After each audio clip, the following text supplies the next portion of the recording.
Talking about Delhi today, what do you see are the major problems that the city is facing with massive influx of population and city bursting at its seams? You've seen the city over the years. What do you think is the city going through? Well, unless we do something drastic, it is heading for disaster. Life has ceased to be gracious.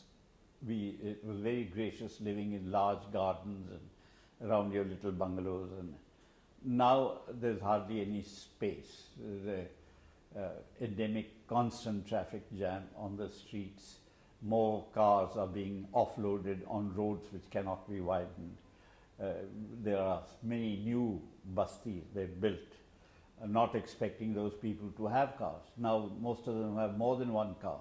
There's no place to park a cycle, scooter, car, anything. And you have, with this congestion, the problems which come with overcrowding.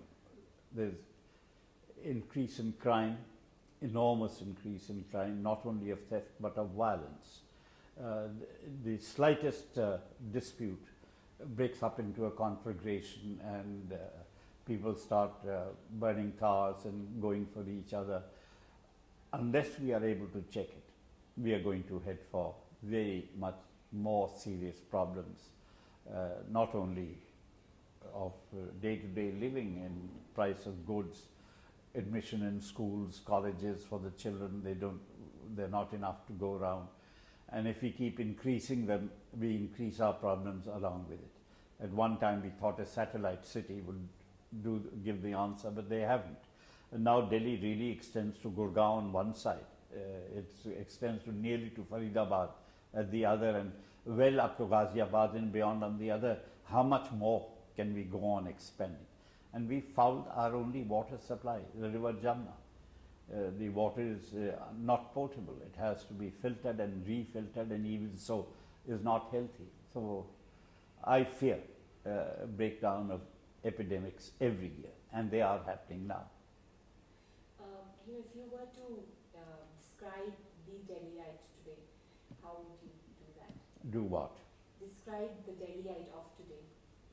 Well, he doesn't have a sense of belonging. My generation belonged. I've lived all my life here. The monuments meant something to me. The city meant something to me. The Urdu culture meant something to me. These people are people without roots. They're mainly Punjabis, but now we have other communities, Tamilians and Bengalis. They have the areas of their own, but they don't have the sense of belonging. And therefore, they are not yet proud of the city, which has a lot to be proud of.